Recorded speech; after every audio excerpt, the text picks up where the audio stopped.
Hi students, welcome to the last lesson, second session, which was written by Alphonse Daudet.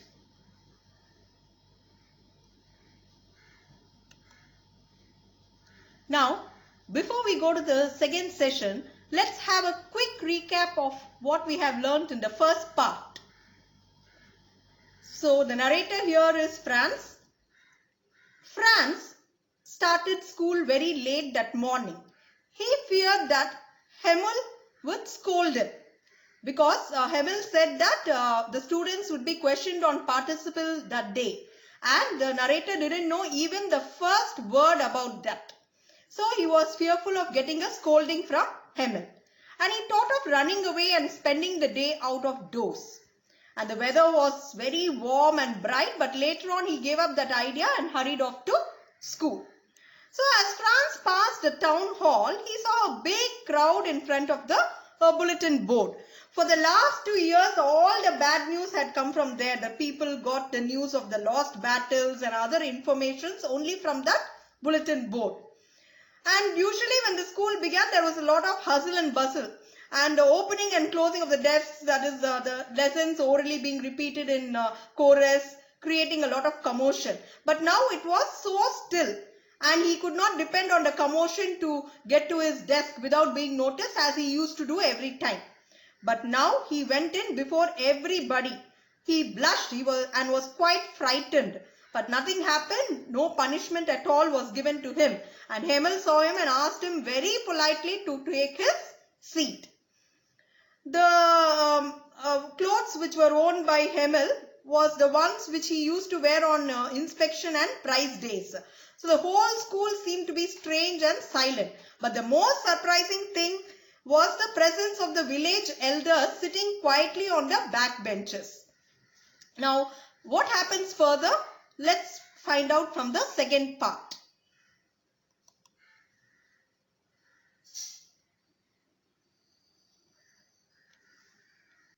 Everybody looked sad, and Hauser had brought an old primer, tugged at the edges, and he held it open on his knees with his great spectacles lying across the pages. Here, primer is a basic reader of any language, and thumbed is damaged or torn. So what happened is everyone looked very sad there, and Hauser had brought his reader, which was very old and torn. He had opened it and he had kept it on his knees and placed his spectacles on it.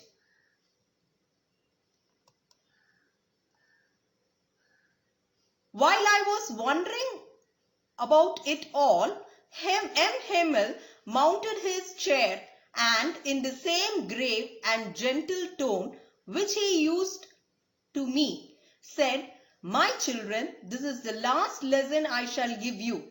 The order has come from Berlin to teach only German in the schools of Alsace and Lorraine. The new master comes tomorrow. This is your last French lesson. I want you to be very attentive." So, the meaning of grave is serious. So, what happened is Franz was very confused and could not figure what was happening that day. Just then, Emil told them that it was their last lesson in French, as the Prussians in Berlin had ordered that the French language would no longer exist or be taught in the schools of Alsace and Lorraine region, and that German language be taught instead. So what happened? The German teacher would arrive. Hamel said that the German teacher would arrive the next day, as this was the last lesson in French. He wanted to pay attention. He wanted everyone to pay attention to him.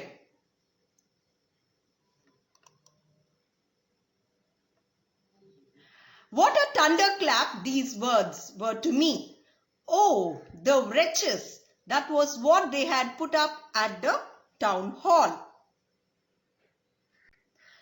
Thunderclap is a word which is used in comparison to refer something which is unexpected. And wretches here, it refers to an unfortunate happening. So what happened was Franz was shocked to know that he could not learn French any longer, and now he knew the latest news that has been put up at the bulletin board of the town hall, because he was till now he was wondering what would be the news as the crowd had gathered there that time, but he didn't have time to look at it as he felt that he was already late to school, and so he ran fast to school. But now he understood what was put on the bulletin board.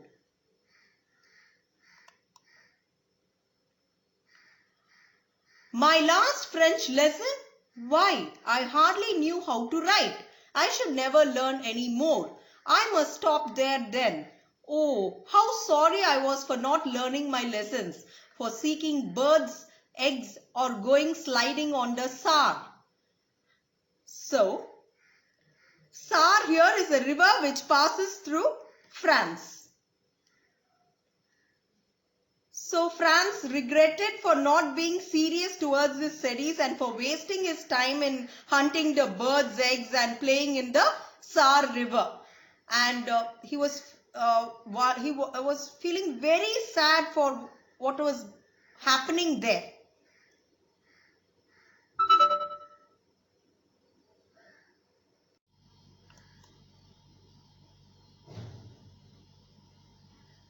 My books that had seemed such a nuisance a while ago, so heavy to carry, my grammar and my history of the saints, were old friends now that I couldn't give up.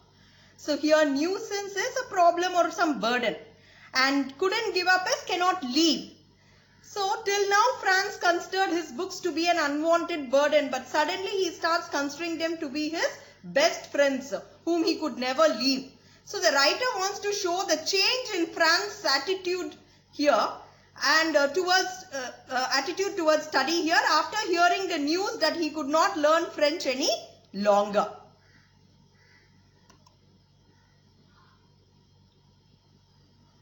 And M. Hamel too, the idea that he was going away, that I should never see him again, made me forget all about his ruler and how cranky he was. So cranky here is short-tempered or something strange. So the news that their teacher Hamel was leaving also had a similar impact on him, because Franz did not want him to go away. He no longer thought that the teacher to be short-tempered and strict. And he started loving his teacher very much.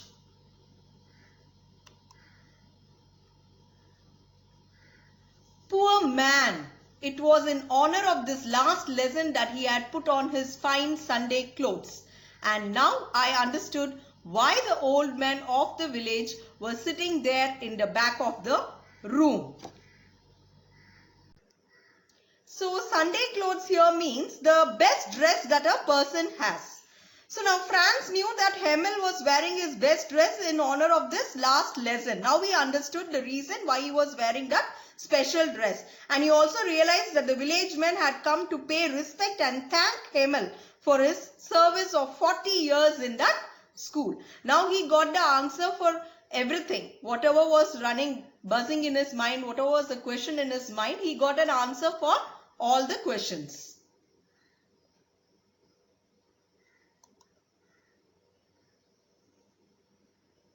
It was because they were sorry too that they had not gone to school more.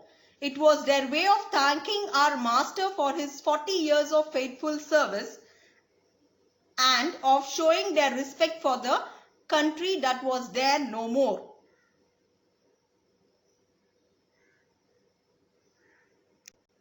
So the village man had come to the school as they were also repenting for not having have studied well in their childhood, and they had come to thank their teacher for his 40 years of service as a teacher of French.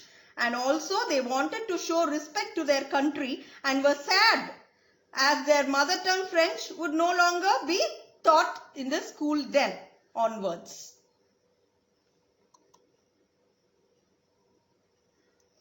While I was thinking of all this, I heard my name being called. So, the teacher calls out Franz as it was his turn to recite the topic of participles.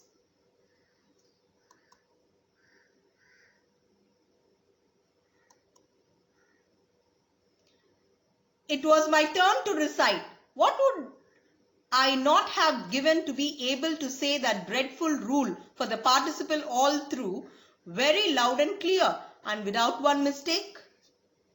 So, dreadful here is frightening. So, as the news has impacted Franz so much, he was eager to study, and so he was desperate to show his eagerness.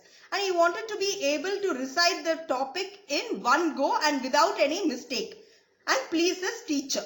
So, his desperation is reflected in his willingness to give away all that he had in turn for reciting the lesson well.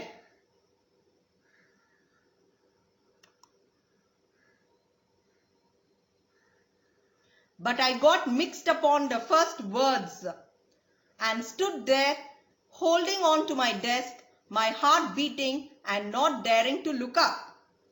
So what happened? Mixed up is getting confused. So as Franz did not know the lesson, he got confused and stood quietly. His heart was beating fast as he was ashamed of himself and did not have the courage to face his teacher. I heard Hamel say to me, "I won't scold you, little Franz. You must feel bad enough. See how it is. Every day we have said to ourselves, bah, I've plenty of time. I'll learn it tomorrow. And now you see where we've come out." So here, where we've come out is the result, the outcome. So, Hamel said to Franz that he would not scold him as now he had realized his mistake.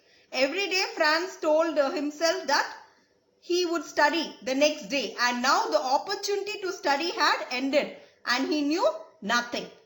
So this was told to Franz and was told for the reason of realization.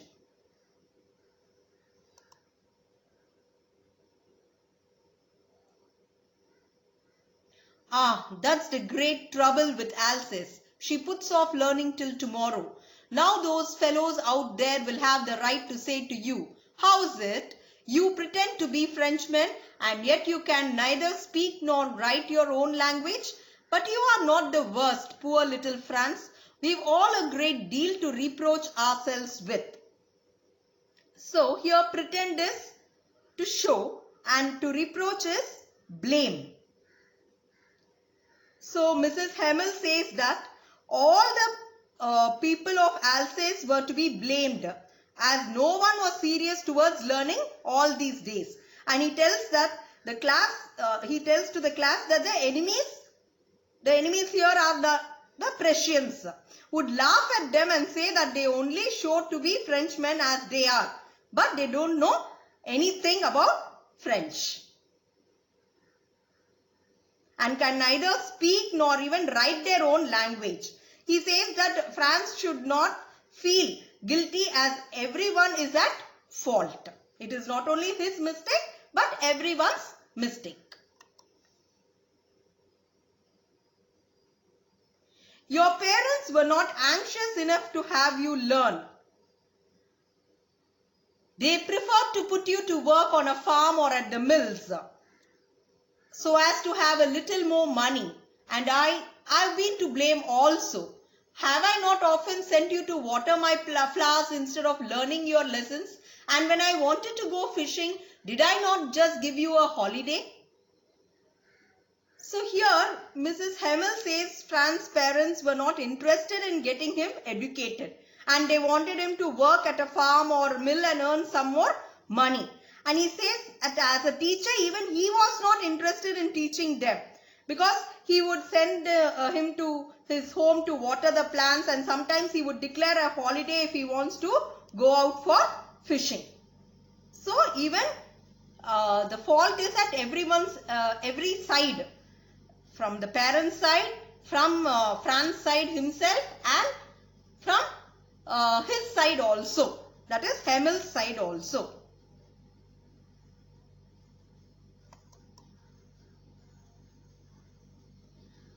Then from one thing to another, Hamel went on to talk of the French language, saying that it was the most beautiful language in the world, the clearest, the most logical, that we must guard it among us and never forget it. Because when a people are enslaved, as long as they hold fast to their language, it is as if they had the key to their prison.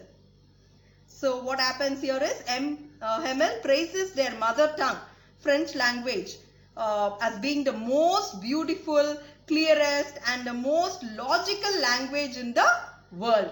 And he tells to the whole class to safeguard their language, as it is the only way to free oneself from the prison of slavery. And if a person knows his mother tongue well, no one can enslave him. And knowing the mother tongue well as a language is a tool to fight domination. That is what he tries to say here. Then he opened the grammar and read us our lesson. I was amazed to see well I understood it. All he said seemed so easy, so easy. I think too that I had never listened so carefully and that he had never explained everything with so much patience. It seemed almost as if the poor man wanted to give us all he knew before going away and to put it all into our heads at one stroke.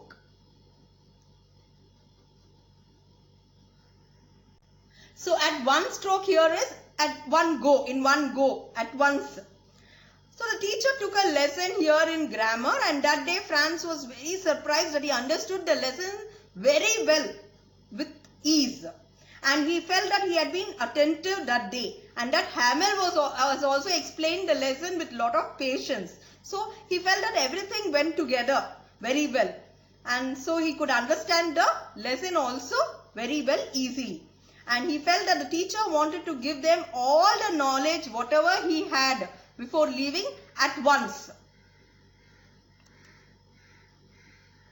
After the grammar, we had a lesson in writing. That day, Hamel had new copies for us written in a beautiful round hand.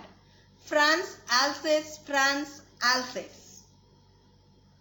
So, after grammar, they had a lesson in writing, and Hamel gave the class new notebooks with France, Alsace beautifully written on them, on each of them. They looked like little flags floating everywhere in the schoolroom, hung from the rod at the top of our desks. You ought to have seen how everyone set to work and how quiet it was. The only sound was the scratching of the pens over the paper. So, here Franz felt that here there was an air of patriotism in the class, the whole class. The notebooks were like flags of France that were all floating all around, and the entire class was busy writing, and the only sound that he could hear was that of the pen striking against the paper, writing on the paper, the sound which is created when we are writing.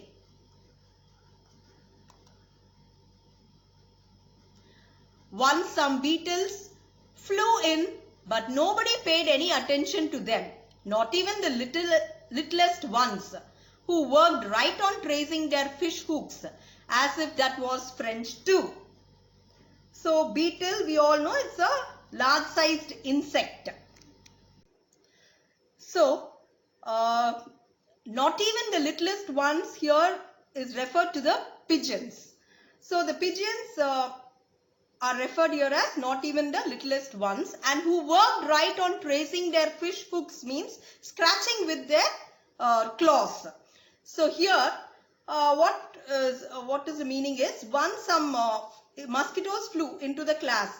So, but no one panicked, as everyone were very busy writing on their notebooks. And he also considers the pigeons sitting on the roof of the class to be students as well. And he says that even the pigeons were busy scratching the roof with their claws, and it seemed that they were also busy writing the task of French language. The way they were scratching their claws is referred to the students writing. It refers that even they seem to be students writing French language in their notebooks. It was like the students writing French language in their notebooks.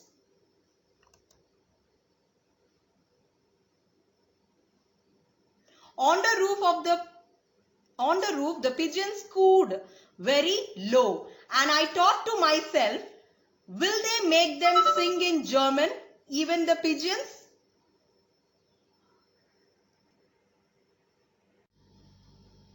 So, here cooed means the sound made by the pigeons. So here it is they are trying to say is the coo sound of the pigeons could be heard in the class, and Franz wondered that would the Prussians, would the enemies even force the pigeons also to change their language and coo in German instead of French. So the writer wants to say here that language comes naturally to a being and cannot be forced upon anyone. Let it be a pigeon or a human or a Frenchman.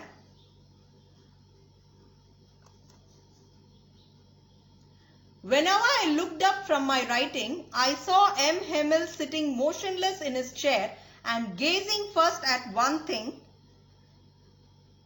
then at another, as if he wanted to fix in his mind just how everything looked in that little schoolroom. So here gazing is looking intently at something, and fix in his mind is to store or keep in forever. So in between writing, Franz looked at Hamel, who sat still and stared at everything, different things in the classroom in succession, as if he wanted to memorize the appearance of everything before leaving. So in between, while everyone were writing, and even when Franz was writing, he was looking at Hamel now and then, who was staring at everything, and it was looking as if he wanted to memorize everything before leaving, the appearance of everything in the classroom before leaving. Fancy, for 40 years he had been there in the same place, with his garden outside the window and his class in front of him, just like that. Only the desks and benches had been worn smooth. The walnut trees in the garden were taller, and the hopvine that he had planted himself twined about the windows to the roof. So worn smooth means worn smooth is had worn out and become smooth, and has become smooth due to overuse, and twined here is twisted. So here Hamel had been teaching at the same place for the last 40 years, and the only changes were that the desks in the classroom had worn out due to overuse, over the use of 40 years, and the walnut trees in the garden outside had grown taller, and the hopvine on the outer wall of the school building had climbed up to the roof. So these were the changes, but otherwise everything was the same.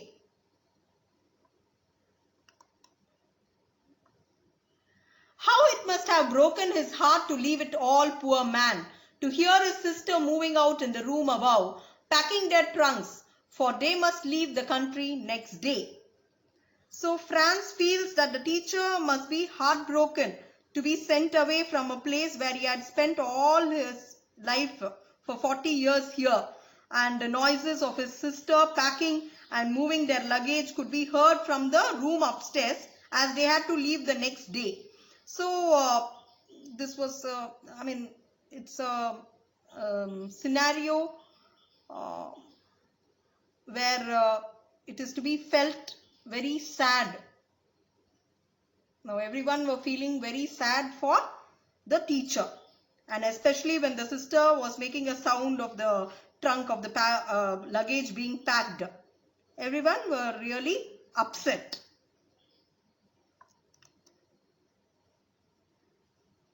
But he had the courage to hear every lesson to the very last. After the writing, we had a lesson in history, and then the babies chanted their ba be bi bo boo.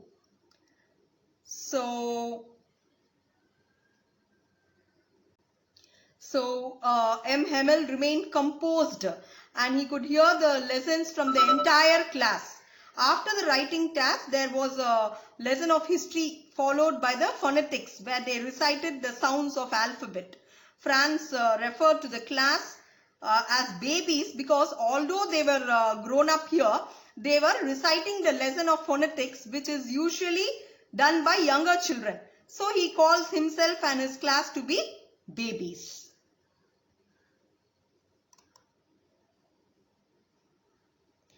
Down there at the back of the room, old Hauser had put on his spectacles and holding his primer in both hands, spelled the letters with them. You could see that he too was crying. His voice trembled with emotion and it was so funny to hear him that we all wanted to laugh and cry. Ah, how well I remember it, that last lesson. So here what happened is Hauser had put on his spectacles and holding the primer in both his hands, he recited the letters with the class. And he was also crying, his voice trembled as he spoke. And Franz had mixed feelings. He found it funny to see how an old man like Hauser was crying and trembling. And on the other hand, he was also emotional like Hauser did. Franz could never forget the last lesson. So he was having a mixed feeling of it being funny as well as it was quite emotional. All at once the church clock struck 12, then the Angelus. So Angelus here is a prayer song in the church and the start of the prayer song is usually marked by the ringing of the bell. So just then the clock at the church struck 12 and it was time for the prayer song and it began.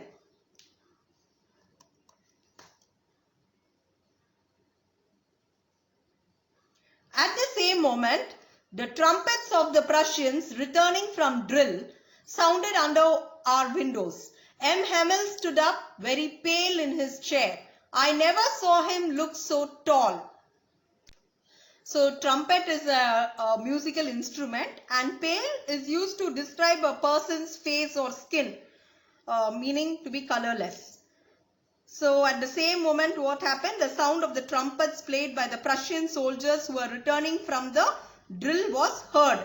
And Hamel's face became dull and colorless as the time had come for the class to get over. So he stood straight and motionless and Franz says that he had never appeared to be so tall.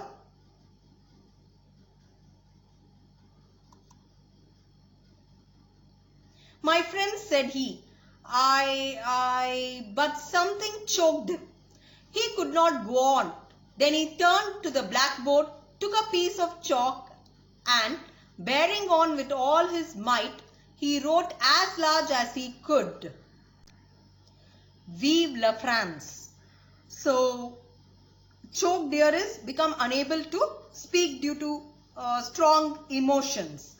So what happened is Hamel began to speak but could not continue as he was overpowered by his emotions. And so what did he do? He took a piece of chalk and wrote the words Vive la France, mean long live France, on the blackboard as large as he could.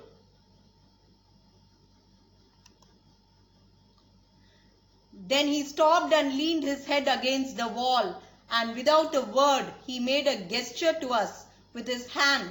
School is dismissed. You may go. So gesture here is a signal. So what did he do is he stopped writing, bent towards the wall and without speaking anything he signaled the whole class to leave as the class was over.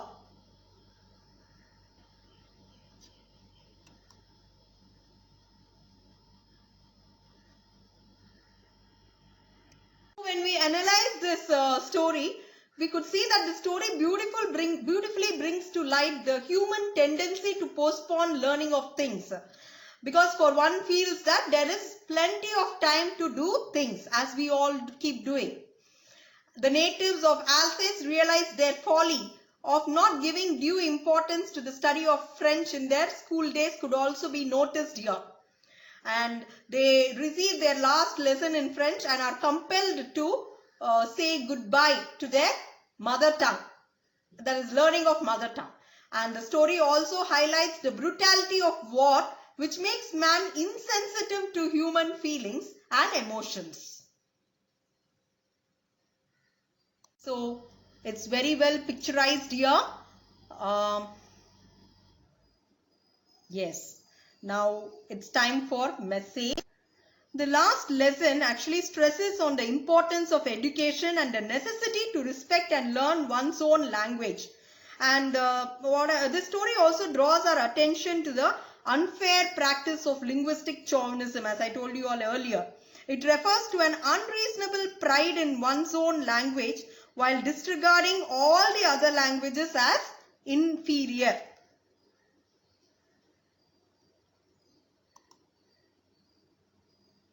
So hope you all enjoyed and understood this lesson very well.